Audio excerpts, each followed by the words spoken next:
الحمد لله سبحان الله الحمد لله رب العالمين سبحان الله والعاقبة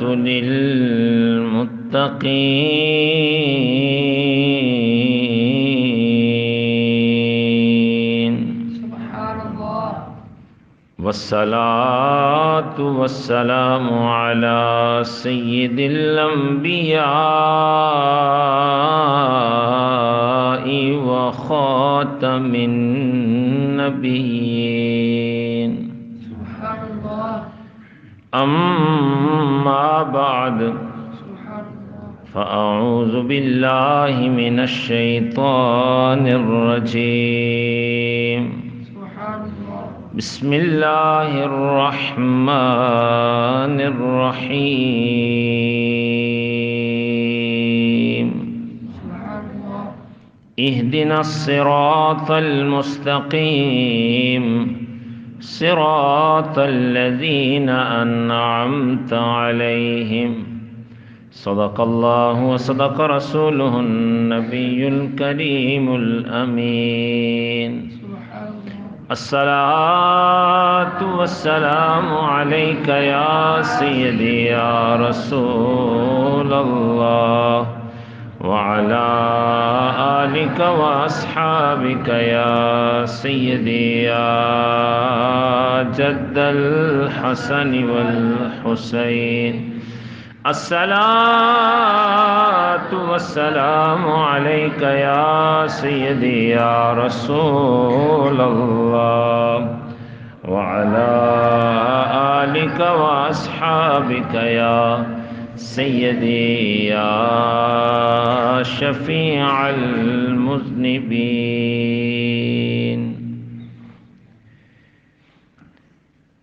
بعد از حمد و صلات ماہ رمضان شریف تمام اہل ایمان کو بہت بہت مبارک ہو. اللہ کا لاکھ لاکھ شکر اس مالک کی عرض و سما نے ہمیں یہ توفیق بخشی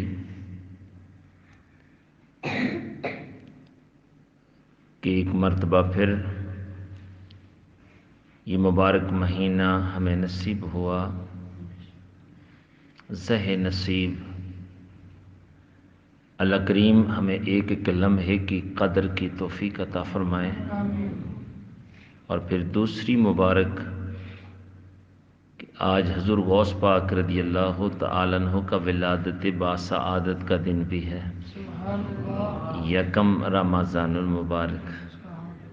اللہ تعالیٰ غوث پاک کا صدقہ ہمیں سچا پکا عاشق رسول بنا دیں. آمین ہمارے اسلاف جس محبت کے ساتھ ماہ رمضان شریف گزارا کرتے تھے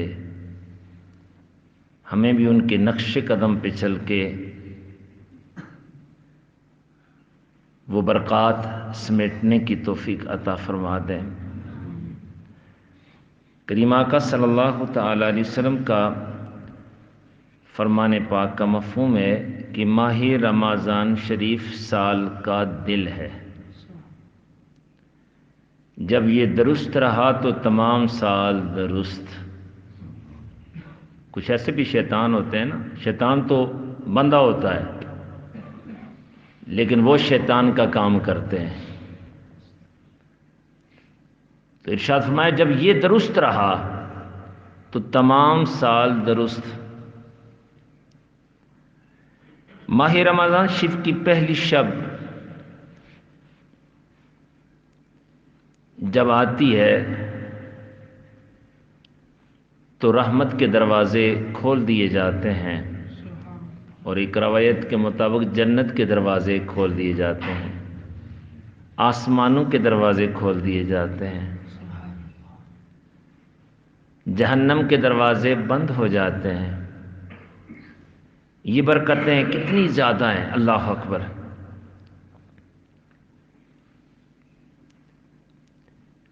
حدیث شریف میں ہے کہ جب فرشتہ روزہ لے کر بارگاہ الہی میں حاضر ہوتا ہے تو اللہ تعالیٰ روزے سے مخاطب ہو کے فرماتا ہے، بڑا غور سے سنیے گا، کہ کیا میرے بندے نے تیری تکریم و تعظیم کی؟ روزہ عرض کرتا ہے الہی اس نے مجھے اپنے نفس کے نہایت ہی اعلیٰ مقام میں رکھا، مجھے نماز و تراویح سے راحت بہم پہنچائی اور میری خدمت کے لیے تمام دن کمر بستہ رہا، اپنی نگاہ کو حرام سے بچایا، اپنی نگاہ کو حرام سے بچایا، کان کو باطل کی آواز سے باز رکھا، اور اللہ تعالیٰ فرماتا ہے ہم اسے مقعد صدق میں اتار کر اس کی عزت و قدر افزائی کریں گے۔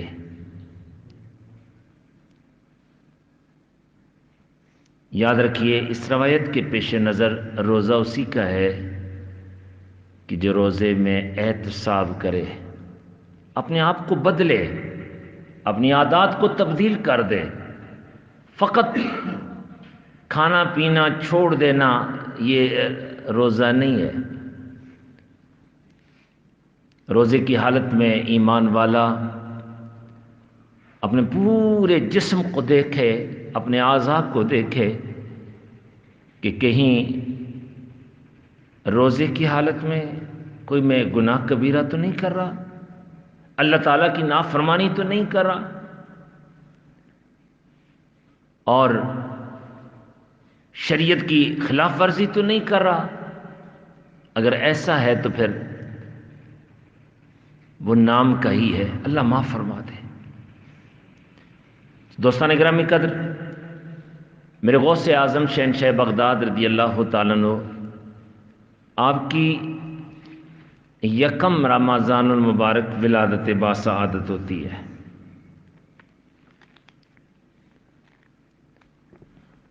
اور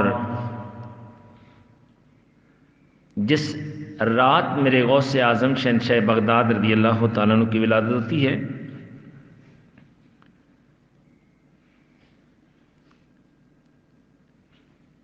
تو علماء کرام فرماتے ہیں کہ بغداد شریف میں